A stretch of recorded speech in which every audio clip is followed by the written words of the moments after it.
Hey, how y'all doing? This is Kobe Ordonio, and you're watching PBA Draft Room TV. Napapansin po namin na 88% ng aming viewers ay di pa nakasubscribe. Kaya kung nagustuhan niyo naman po yung video, bilang tulong lang sa aming channel, ay hinihiling lang po namin na pakipindot ang like, subscribe button at notification bell. Maraming salamat mga ka-Draft Room! Welcome back po mga ka-Draft Room. Nagsisimula na ang PBA Playoffs, kaya't medyo may nabago na naman sa order ng ating mock draft.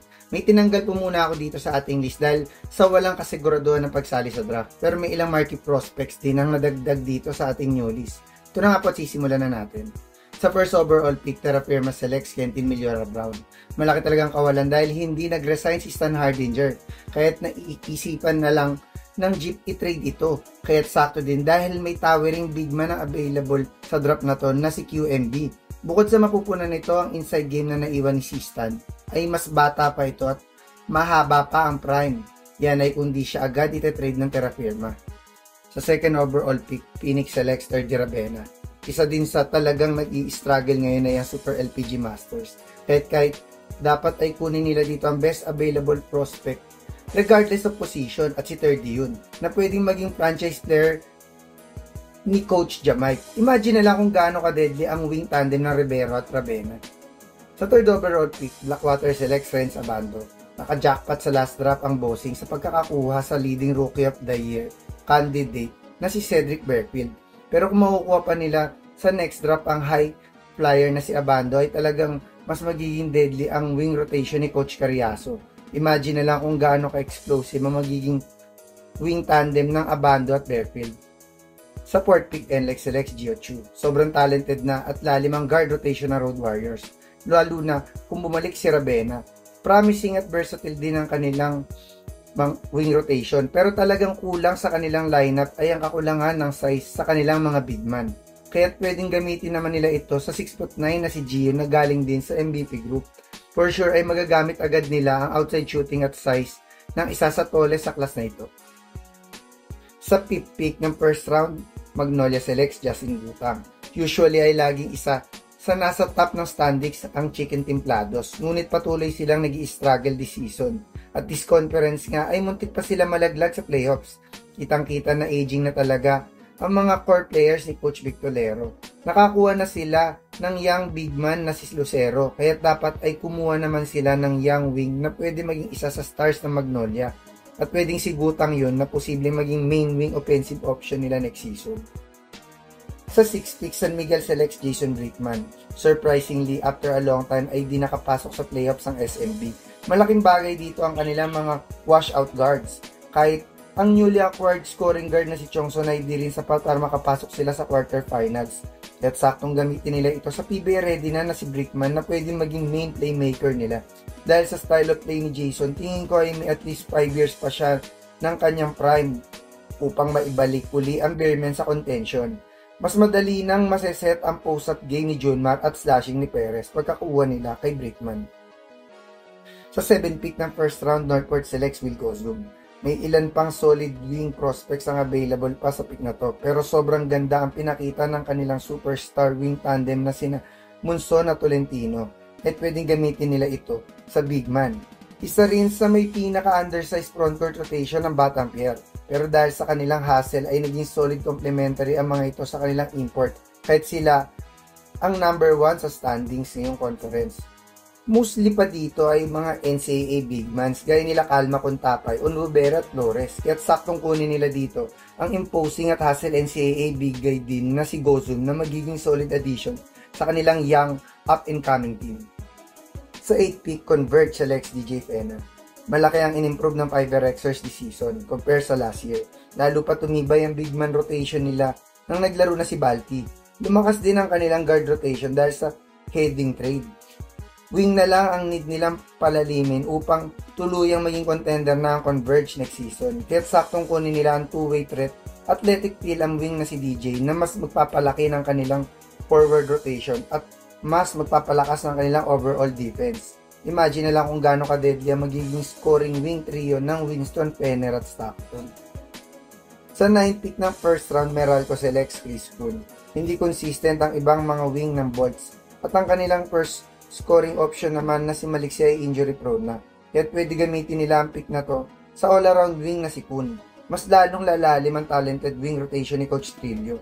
Imagine na lang kung ang potential ng young wing tandem ng Cancino at Kun. Sa 10th pick, Rainer Shine selects Yukian Andrada. Alam naman natin kung gaano kahalaga kay Coach Sheng ang big man na may outside shooting. Kaya sakto makuha nila dito ang isa sa pinaka-efficient stretch big man sa class na ito, na may winning mentality din na maidadagdag sa unti-unting nagiging contender na Elasto Painters. Sa 11th pick, Ginebra selects LJ Gonzalez. Halos every season na ay kumukuha ng bagong point guard ang Gin Kings. Ito rin ay dahil sa paghahanda nila sa pagre-retiro ni Tenorio. At pwedeng gamitin nila ang pick na to sa former King Tamaraw na si LJ na makakadagdag ng playmaking at speed para kay Coach Tim Kun. Imagine na lang kung gaano ka-deadly ang magiging backcourt tandem ng former Tamaraw na Abarrientos at Gonzales. This 12th pick ng first round ay originally sa token text pero ngayon ay sa Rainer Shine na at ang pick nila dito ay si James Spencer. Kung tutuusin ay loaded talaga ang wing rotation ng Elasto Painters. Ngunit karamihan sa mga ito ay mga slashers gaya nila Jonel Clarito at Sean Ildefonso. Meron naman silang spot-up shooter na si Escandor, ngunit hindi pa ito masyado consistent. Kahit saktong gamitin nila ito sa Japan B-League sniper na si James Spencer, posibleng magkaroon na uli si Coach Sheng ng designated shooter na talagang kinulang nila simula na wala si Jeff Chan. Imagine na lang kung gaano ka-deadly ang pwedeng maging sharp shooting duo na Asistio at Spencer. This first pick ay original sa Terrafirma pero ngayon ay sa Ginebra na at ang pick nila dito ay si Totomo Tateshi. Kilala si Coach Tim sa pagsugal ng kanyang pick sa mga unknown big man gaya ng ginawa niya before kay Ken Holmquist. Kahit posible mag-take siya ng sa Japan B-League center na si Takeshi. Sakto din ito dahil malaking size ang nawala sa kanilang nung na-trade si Stan Hardinger. In case tumagal ang recovery ni Go ay pwedeng maging project big man ng Jinkin si Takeshi. Sa second pick ng second round, Phoenix selects Ace Sandagon. Karamihan sa mga big man na kinukuha ngayon ni Coach Jamike na mga power forwards ay mga athletic at defensive minded. Kaya't sakto ang style of play ni Ace para sa Fuel Masters ngayon. Sa third pick, Blackwater selects Christian Manaytay. Kahit sa dami ng new acquisitions ng bossing ay patuloy pa din ito nag-struggle. Kaya dahil nakakuha na sila ng wing prospect na may franchise player caliber na si Abando ay pwede naman nila gamitin ito sa big man na si Manaytay. Madadagdagan ng legit post-up threat si Coach Ariaso na hanggang ngayon ay kinukulang pa din nila. Sa fourth pick ng second round, NLEX select Sean Kitebis. Okay naman ang shooting guard rotation ng Road Warriors. Pero karamihan sa mga ito ay mga score first. Kahit pwede rin nila i-consider dito ang high IQ guard na si Kitebis na galing din sa MVP group na Ateneo. Sa fifth pick, Magnolia selects Don Ochea. Binitawan na ng Chicken Templados ang kanilang hustle forward na si Jackson Corpus. Kahit kung maghahanap sila ng younger version niya, ay pwede nila gamitin ang pick na to sa almost identical kay Corpus na si Ochea. This 6th pick ng second round ay original sa San Miguel, pero ngayon ay sa Converge na. At ang pick nila dito ay si Joshua David. Patuloy na kumukuha ang Fiberxers ng mga prospects na galing sa Champion School. Kahit upang lalong lumalim ang guard rotation ni Coach Atienza, ay saktong gamitin nila ito sa main guard ng Lasal ng kanilang kampyonato. This 7th pick ay original sa Northport pero ngayon ay sa San Miguel na at ang pick nila dito ay si Vince Magbuhos. Mostly sa mga power forwards ng SMB ay aging na kahit di na rin masyado nabibigyan ng regular playing time ang mga gaya nila Brondial at Kahilig. Kahit saktong gamitin nila ito sa stretch 4 na si Magbuhos na pwede maging bagong solid role player ni Coach Galen. This 8th pick ay original sa Converge pero ngayon ay sa Rainer Shine na at ang pick nila dito ay si Harvey Pagsanhan. Sa mga recent draft ay lagi nakakakuha ng steal sa second round ng Elasto Painters gaya nila Jonard Clarito at Adrian Nocum. Kaya di na ako magugulat kung kunin nila dito ang Ajax star na si Pagsanhan. For sure ay magtatribe ito sa sistema ng Ross dahil ang mga buon loob gaya ni Harvey ang laging hinahanap ni Coach Sheng sa draft. Imagine na lang kung gaano ka-deadly ang pwedeng mabuong backcourt ng Pagsanhan at Nocum.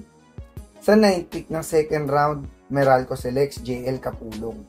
Karamihan sa mga center ngayon ang Bolts ay mga defensive minded at stretch 5. Kahit pwedeng subukan nila kunin dito si LJ na pwede maging post-up threat pero may outside shooting din gaya ng mga centers ngayon na Meralco. Sa 10th pick, Rainer Shine selects Kobe Ordonio. Alam naman natin na sumusugal si coaching sa mga unknown prospects na high risk, high reward talents gaya ng ginawa niya before kay Pangilinan Lemetic. Kaya kung available pa dito, ang Phil-Am guard na si Ordonez ay pwedeng subukan niya din ito at baka makakuha na naman ng steal. Sa 11 pick ng second round, Ginebra select si Jodel Fuentes. Hindi na tayo sigurado kung gagamitin pa ng Ginebra ang pick na to, pero kung plano ni Coach Tim mag-explore ng dagdag outside scoring option ay pwede nilang kunin dito ang MPBL veteran sharpshooter na si Jodel Fuentes. This last pick ay originally sa token text, pero ngayon ay sa Rainer Shine na at ang pick nila dito ay si Joaquin Manuel. Dahil sa dami ng pick next drop ng Elasto Painters ay posibleng i-trade na lang nila ito. Pero kung sakaling gamitin pa din ito ni coaching ay pwede niya kunin dito ang 3-and-D wing ng championship team ng Lasal na si Manuel. Posibleng gamitin ng Rossi Waki bilang isang wing defender sa PBA. Inaabangan na lang po namin kung ang ibang mga prospects gaya nila Kobe para CJ Lane at Robin Duncan ay sasali na sa next draft na talaga mas magpapalalim ng ating mock draft. Hanggang sa susunod na lang mga ka-drop room.